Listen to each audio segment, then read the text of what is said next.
Welcome to Crack Pack. My name's Andrew. Today we're cracking open Zendikar Rising. Let's get cracking.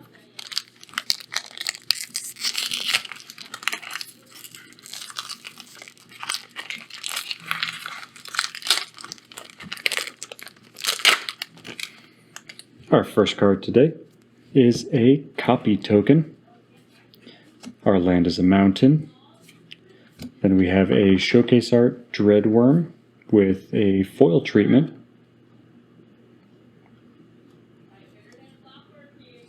Then we have Skyclave Shade, Kazul's Fury with Kazul's Cliffs at the back. Then we have Allied Assault, Cinderclasm, Feed the Swarm, Anti-Cognition, Scale the Heights, Tazim Raptor, Resolute Strike, Tajuru Blightblade, Inordinate Rage, Risen Riptide, and Territorial Scythecat.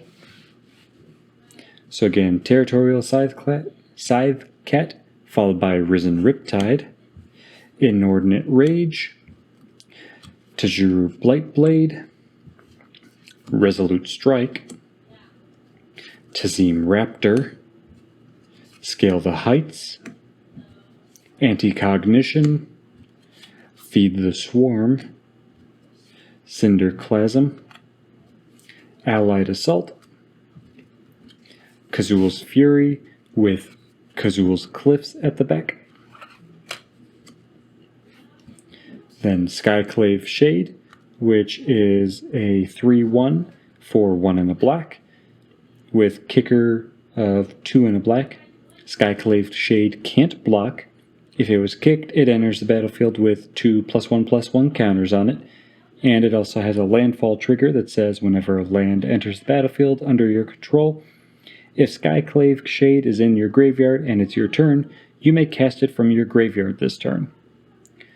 So this is a recurred landfall, which is kind of cool. To be able to keep getting this creature back probably every turn for at least a few turns, because really you should be trying to get a land drop every turn until you have probably 7 or 8 lands out. So if this is in your graveyard after turn 4, you're hoping to be able to get them back turn 5, 6, 7, and 8 of just being able to drop a land, cast them again. Because it does say you have to cast, it doesn't just come back to the battlefield. So that does mean you have to pay the 1 and the black, or a total of 3 and 2 black if you want to kick it. But it comes back from the graveyard. And if you're running multiple of these, you can get all of those landfall triggers, cast each of them, and get 3, 4 bodies back that you wouldn't have had access to otherwise. They weren't in your hand.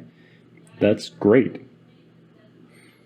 Yeah, so I really like this. It definitely fits in just a typical like black recursion deck or Graveyards Matter deck, or if you want to be a little more focused on just Zendikar, you could do a landfall deck that's more in the green and red normally, but you could certainly splash black and have this and the next card, that Dreadworm right over here, and those would still fit.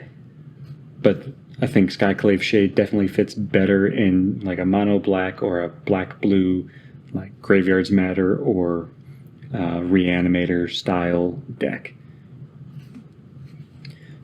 Then, like I said, next we have a foil showcase art Dreadworm, which, take a look at the art on that showcase art, and then you splash in just that little bit of foil on there too. Like, this is really nice. This is beautiful.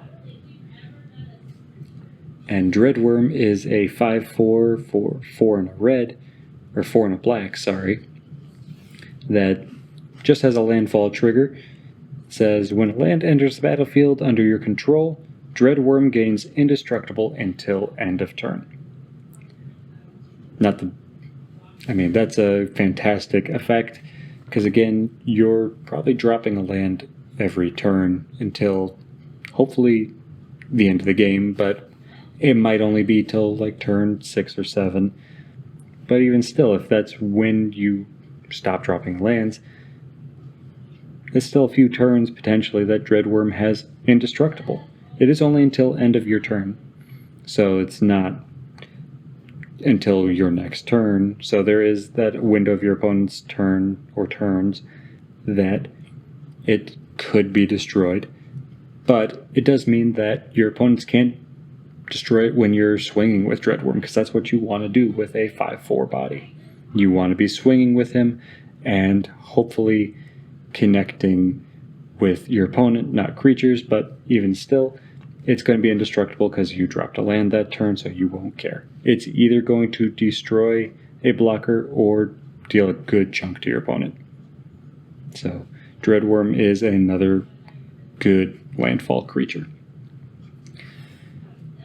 Then we had a mountain for our land and a copy token. And that is all for today. Thank you for cracking along with me. Be sure to check back tomorrow as we crack open another pack.